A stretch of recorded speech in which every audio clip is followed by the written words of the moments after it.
you're having a great day. And if you're struggling, kaya niyo yan. Go, go, go lang. And having a hard time is a part of life. So don't be harsh on yourself. I also hope that this week we'll be happy and abundant. But if not, that's okay. Be happy in your own way and always find a reason to smile. This is your Pretty Shane. I am your May. May I take you out on a date? Yes! I'm Christina Batumba. I'm your AC, not the typical Ercon, but your typical girl. I'm your lovey-dovey Kimmy! Your trusty girlies! And today we're about to embark on a wild journey. Through the web's quirkiest Knowledgeable. Funniest. And the most thought-provoking corners. Welcome to Pick a Five! As in, Unmasked with Us Podcast! And we're here with you guys to talk about the virtual world that connects us all.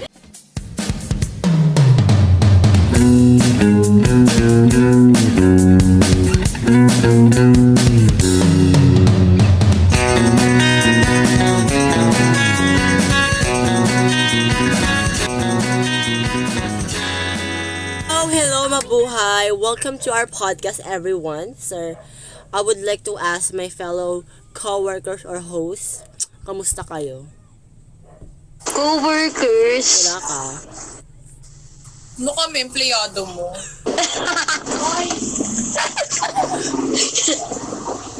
Babalik tayo sa tanong mo. I'm feeling ecstatic po. Yun lang. Bebe to. Ecstatic. Ano yung static, be? Ano? Bestie. Excel. Ikaw, sir, kamusta ka? Okay naman daw. Sir, kamusta ka? Hello! I appreciate the answer. Kamusta kayo? Kamusta? Kamusta DLP nyo? Okay lang. Ako, tingnan mo. Kumakapal lang yung eyebag ko. Okay lang ako. Ala, same. Di ba yung mga rebound? Kamusta ka naman? Aray! Oh my God! Oh my God! Baka tawin yung down. Confidential yun Grabe, ano mo, Patulpo mo. appear na lang tayo, eh. Appear na agad, wala na akong masabi. Appear. Hindi pantay. Ayan, ano ba yan? Isa pa. Hindi pa rin. Hindi pa rin. My God. Okay na yun, okay na. Bro, tuto sila. Napapatunayan Guys, so mga dahil uto-uto. nasabihan tayo ng uto-uto, let's move on to our main topic. Wow. So I observed na talaga namang iba na yung generation ngayon, no? May mga nasasabi na ng uto-uto. Hindi naman. Kakaiba na yung mundo because of Corny mo, internet. Tama ka na. Grabe ba? A lot of things have changed and improved. Like isang download and click mo lang ng app, pwede ka na makapag-search, pwede ka na manood ng funny videos, and pwede ka na maging updated sa latest trend or issues, di ba? With the use of internet, nakakausap natin yung mga mahal natin sa buhay, nagkakaroon tayo ng mga bagong kaibigan, marami. Tama. Tapos break up na next week. Academic. And since ang topic natin is internet culture, what is your idea about internet culture? Or what can you say about internet culture, guys? For me, it's about like what we do or what's our behavior inside the internet community. Yeah, that's all. Kahit wag kang umano ka rin. Siguro sa akin, sabi niya, bin-brainstorm namin, tapos ako sumagot, ito daw yung naging behavior sa internet. Thank you, guys. Grabe na. Yun na, sabi ni Kim, sabi ni Maria, kinaugalian in Tagalog. So, bakit? Tagalog ko lang. So, yun lang, kinaugalian. Ayun nga, katulad ng sabi niya, na it is about the behavior or norms within a digital platforms or online community. So, by Wala using ka, the English. internet or different platforms, do you feel connected to anyone that's very far from you? Like a friend you met online. Kasi ako, oo, big help siya para makausap ko si mother. For me, yes. Siyempre, during pandemic, internet or social media platforms help us to talk to our loved ones. And also, it helps me to meet new people and build connection with them. How about you, Kim? Grabe ba? So, my answer is different from the two human being. As a different species, ang masasabi ko po is sakto lang. Yes, sakto lang siya. Char. So, may mga point kasi na we feel connected to someone but actually not, or sa kabilang people, sa kabilang Agree. parang hindi siya they don't feel the same. So I would like to define myself as I strongly disagree with that statement. Char, how about you, Christina?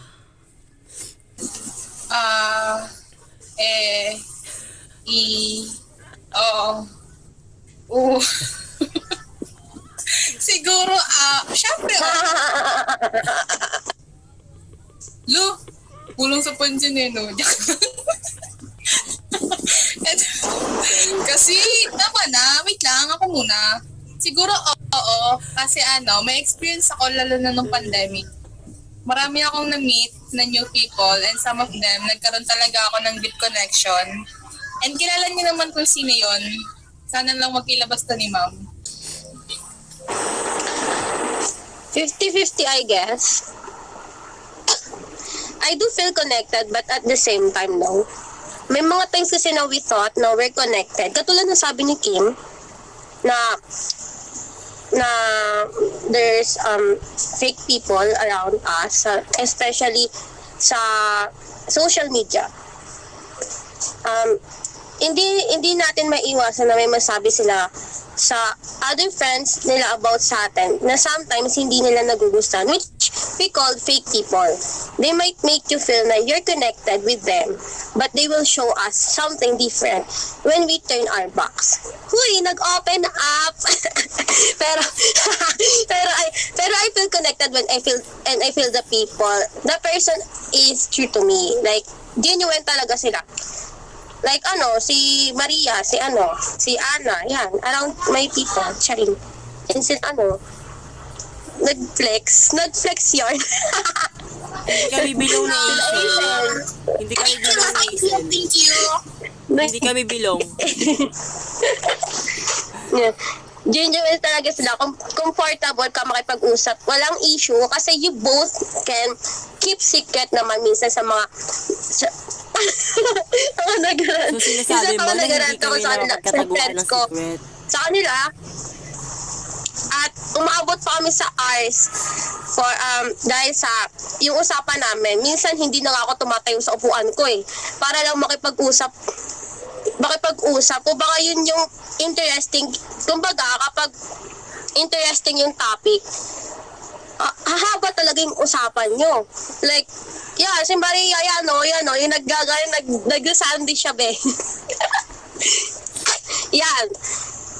And, kumbaga, yun yung interesting yung topic niya. Or they will make you feel like you're interesting to talk to. Relate ba kayo? Yes. Yes. Oo naman kausap ko lagi, pati yung naka-yellow dun sa squad. Kayo ba? Ilang hours kayo nakikipag-usap or nag-spend ng time talking to someone or when you're online? Ako siguro 15 hours a day, not sure. Basta I really spend my time online, like reading, watching, scrolling on feeds, especially TikTok videos, and playing ML. But now that I have new books, siguro mababawasan na yung time ko if wala ganong schoolworks, which is impossible. But I hope, para mabasa ko ng mga time na kong books. How about you, Anna? Ako naman, it depends. Pero syempre, pag interesado ako pag interesado ako sa kausap ko, mas matagal na yung time, yes, ikaw yun.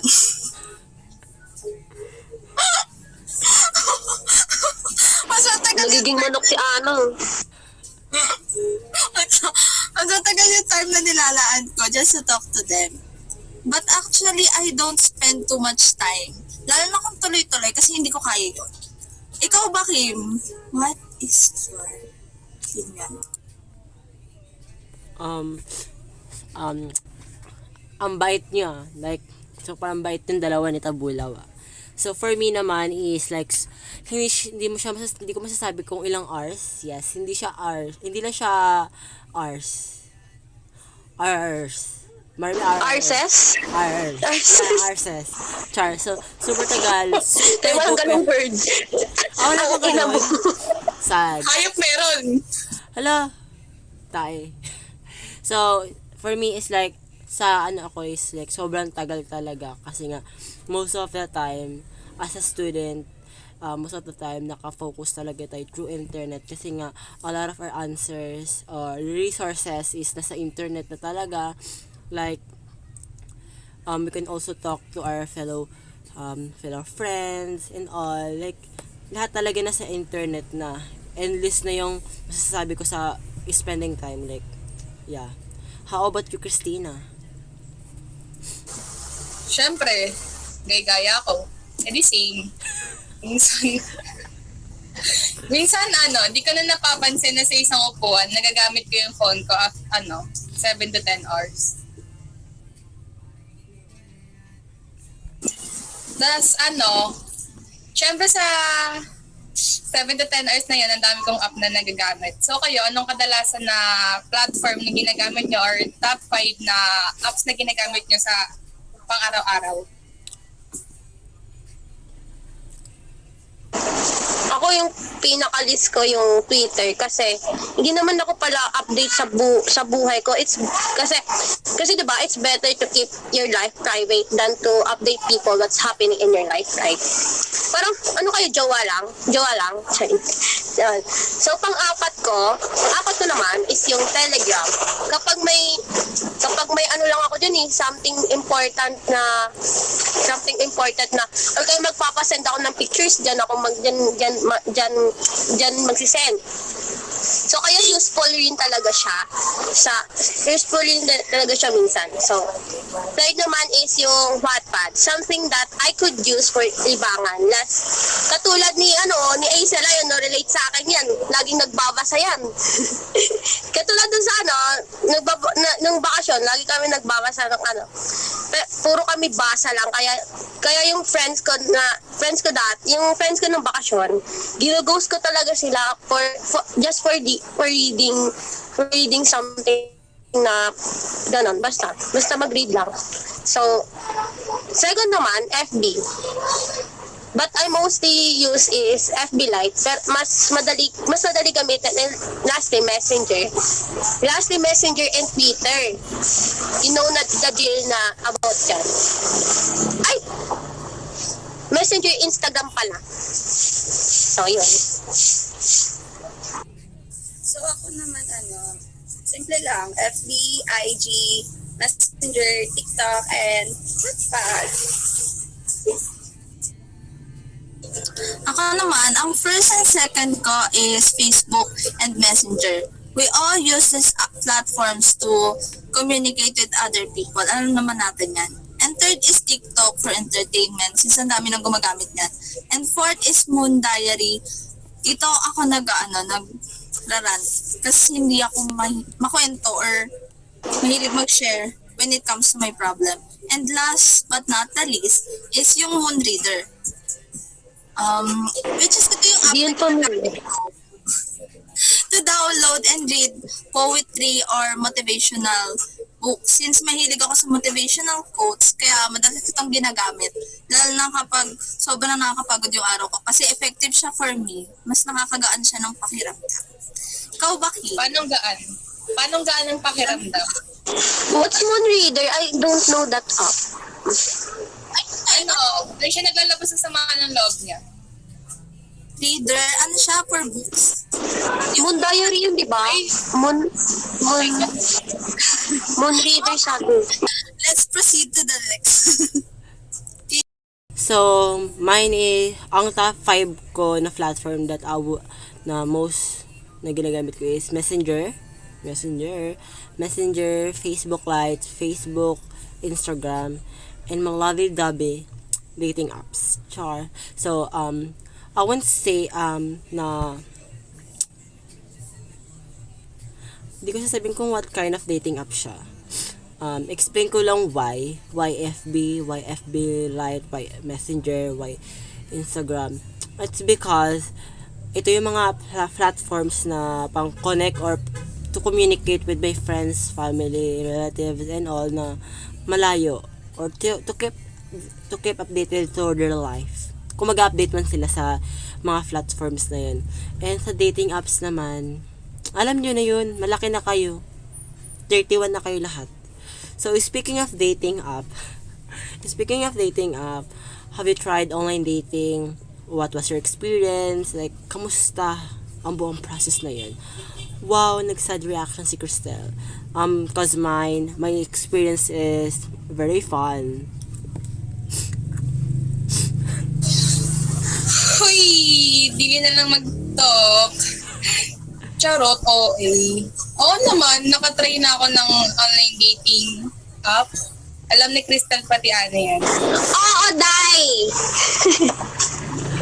Tangak na lang ako dito ang kalandian mo, te. Pero congrats, be. LDR ka na ngayon, improving. Kasi yung experience ko sa ganyan, siguro masabi ko, it's actually fun. Lalo na kung yung kausap mo sa online, is ka-vibes mo and ramdam mo na nagkakaroon talaga kayo ng deep connections. Diba? Yeah. Ako naman, kung dating app naman yung pag-uusapan, huwag yun akong kausapin dyan. I-zipper na lang ang mouth. Charing. Pero ito, I am not really a fan of dating app. Mabilis kasi ako ma-turn off. So, ma-turn off din. Pag na-turn off ako, nagiging multo ako, be. Which is wrong naman. I get bored easily, lalo na kung nonsense yung pinag-uusapan namin. Kaya, instead of being interested with someone, nauwi sa, I don't know what to reply anymore. Relate ka doon? Diba? Then, nagiging multo ako afterwards, kaya no to dating apps talaga. I left the group. Ayoko na. Bakit ganun yung topic? But anyways, I tried dating app naman, pero I'm not really into online dating. Mas gusto ko personal. Hoy! May na-experience naman ako, pero dili na lang mag-talk, B. Ayoko na Saan? ng Paano? Saan mo siya na-experience? Next question. Bakit? please. Naka-broken hearted ka na ba bukod sa fictional characters mo? Alita ko late match siya. Alam, balita ko din. Parang late match. Tapos brother treatment na kuha. Bye. Kasi kuya nga pala. Sorry, wag kayo mag-expose. Wow. Okay. So ako naman, na-try ko na siya and masaya man trip ha. Charing. It's nice to meet new people. Pero seriously, I observe na mostly, they only use dating app for clout, for fun, just to justify their pagiging dirty. Kaya sobrang daming nalulukot na sasaktan eh. Most people who use dating app think of their happiness. Actually, not just in dating app, but also all around the community. Online community, rather. So, guys... Uy, rather. Oh my God! Please, So rather. guys, I wanna ask you, what can you advise to those people na naluloko at manluloko hindi lang sa dating apps, kundi pati na rin sa mga online shops and all around the online community? Si Kim na yan. Yes. My advice for those people na naloloko at manloloko. So, manloloko muna. Please be, maging mabait na lang next time. Kasi nga, breaking a tawag dito, like, sisirain mo yung tiwala ng isang tao is sobrang hirap nun mabuild ulit. Like, super duper. Then, dun naman sa mga naloko, tulad ko, tulad ni Ana, tulad ni Maria. Yes, tama. Kasi magkakos yun ng trauma. True. Can't relate. Uy, hindi yan naloloko si Marian kasi siya yung nang naloko. Uy, grabe ka. So, for those people na naloloko, my advice is like, maging mausisa na lang sa every actions ng person na yon. Like, aside sa mga scammers, syempre may mga tao tayo na date na alam natin na online na like sa LDR, like madadala tayo sa mga sweet messages or something like that, diba Ana? Like sesendan ka lang ng sweet message, bigla na fall ka na, like Ay, Froggy. Dinadaan lang yun sa sa LMS eh. Ay, LSM eh. Yeah, like, Si Ana. Ay, so, tapos si Kim, ba? dinadaan lang yun sa LSM eh. no, not. Words of affirmation kasi yung love language. Kaya ganyan. Uto-uto. Yes, tama. So, how about you, Christine? Na. Siguro, sa akin, kung mag-advise ako, or ma-advise ko lang is, matuto tayong kumilati sa mga bagay-bagay. Kung walang mong lolokohin ka naman, at ka pa magpapatuloy, nabilhin yung isang bagay. O kaya product. Tama yung sinabi ni Kim, na huwag tayo magpapadala sa matatamis sa salita, lalo na kung uto-uto ka. Katulad ko. Oo, be. Ingat talaga sila sa'yo. Huwag sila magpapadala sa tamis ng salita mo, be. Nakakalason. Uy! Uy, ano ka dyan? At kanina mo pa ako ini-expose ako. So, paano ko naman i-handle yung ganon? Hindi ko pa naman kasi nararanasan maloko eh. Bakit? Kimi. So, siguro sa ma-advise ko saan yun? Saan yun, be? Kapag naloko ka sa ganon, mga naloko ganon. Kapag binato ka ng tinapay, buhusan mo ng mainit na kape. Or kaya sub mo sa charing. Nag-advise. So, meaning, mas galingan mo, play with the fire instead of avoiding it. And fight for yourself, don't let them fool you. You're better than that. Keep meeting the holy rate. So, sa naman, sa mga scammer na yan, i-scam mo rin sila. Bakit? Charis. Agree. Tama. Yes. Tama. Magpaloko. Sa mga sugar-coated words na, sa mga manloloko, karma is waiting. Sa mga nanloloko, God bless na lang and no one deserves that treatment. Tatamaan yung isa dyan, be. Anyways, how does social media platforms influence internet culture? Huh? Ano? Char. So, for me, nakaka-influence siya for, siguro sa the way of thinking ng mga viewers. Like, siguro, like, for example, is na-tolerate mo sila to do something like that. Like, hindi nila nakagawian. Like that. Tapos, yeah. So, how about you, Cristel? What can you say about it? What can I say about that? The social media kasi, sobrang lakas ng influence nila sa internet culture natin eh. Diba sila yung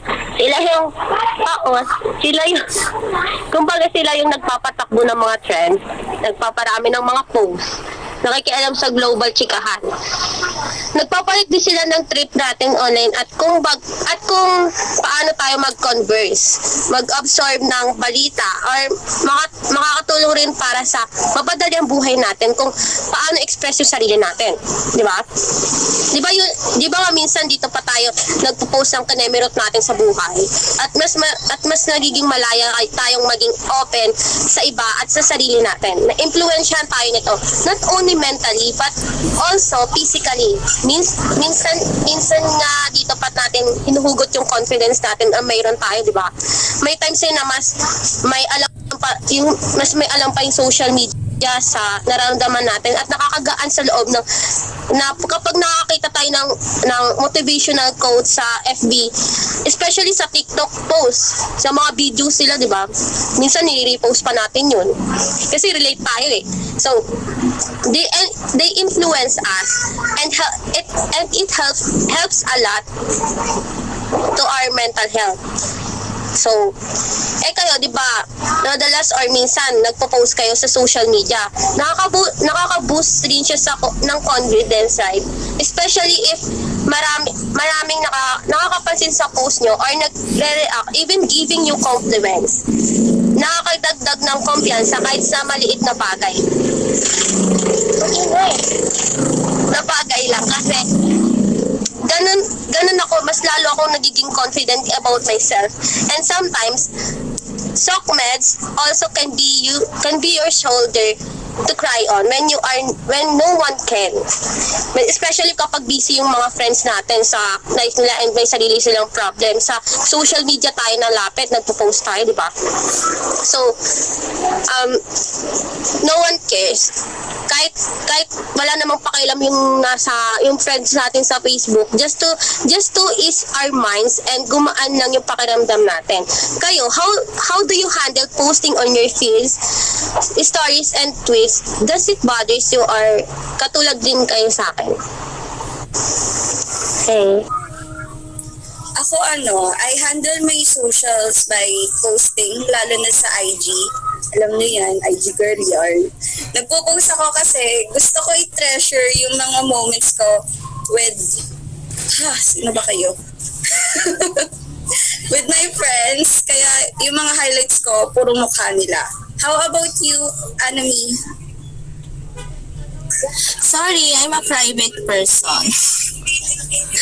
Sorry, pero I always think twice when I have to post something. Yun lang. Hindi ako nag-post agad kasi naka-conscious ako sa mga pinapost mo.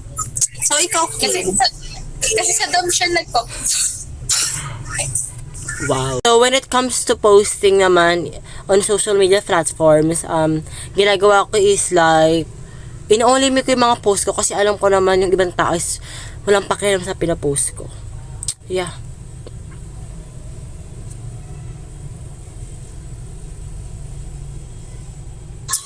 Ako low-key lang. Low-key. Tapos nagpo-post lang ako pag maganda ako. Tapos feel ko ganda-ganda ako sa sarili ko. Yun lang. Thank you guys. Bye. Iba laman ng dump yan eh. Uy!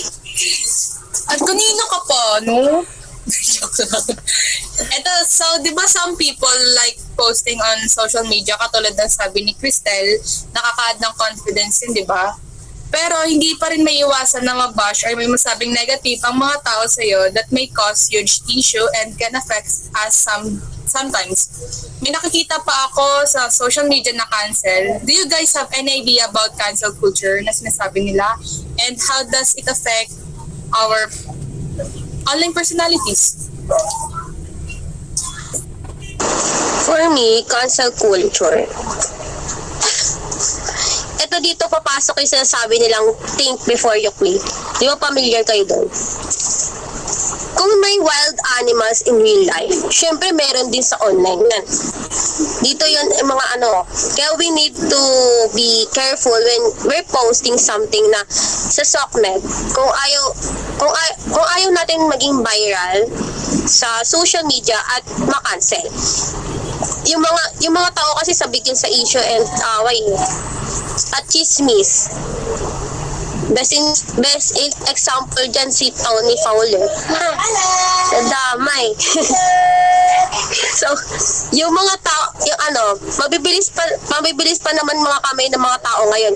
Kumbaga, isang kakadilit, kahit gaano mo kabilis mo i-delete yung post mo na negative, may screenshot yan. Tapos, magot ka lang isang kinabukasan, viral ka na.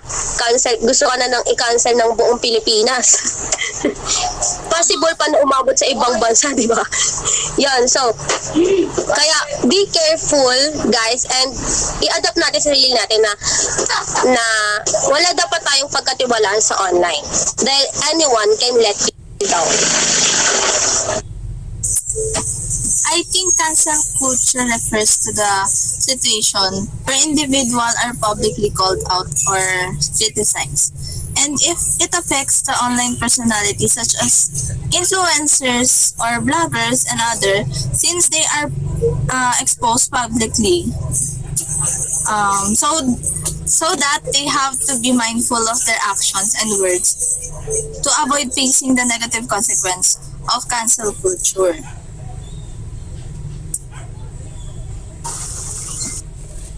So, yun na. Kayo, may sasabihin kayo? Wala na.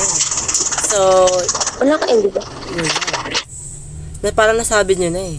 So, let's proceed to the last question.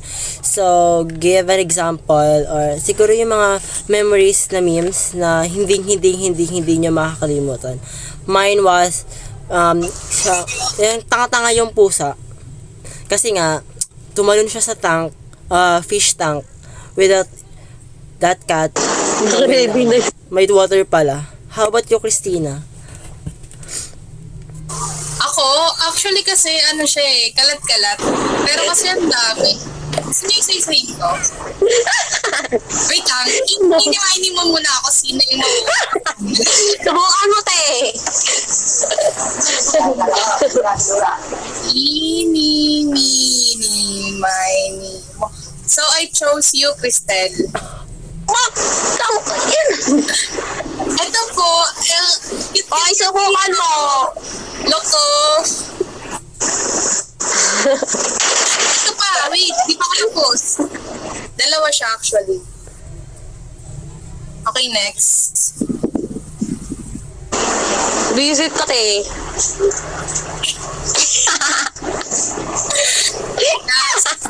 Ay, Celeste. Pinaka-last yung princess, Disney princess namin sa grupo namin. Si Lovey-Dovey Kimi, asang ka na OMG True. Oh my God! Ito. Yan. Ito, last na.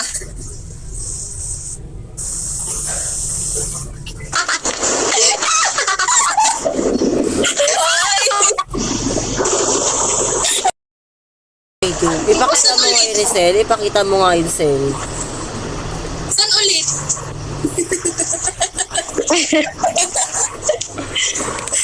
Uy, meron din ako. Saan ko sa GC, pakita mo isa. Thank you guys for listening to our podcast. Once again, my name is Kimi. I am Pretty Shane. I am Yumi. I am Christina. I'm your AC. Thank you for listening to our podcast. Until next time. Bye. Bye.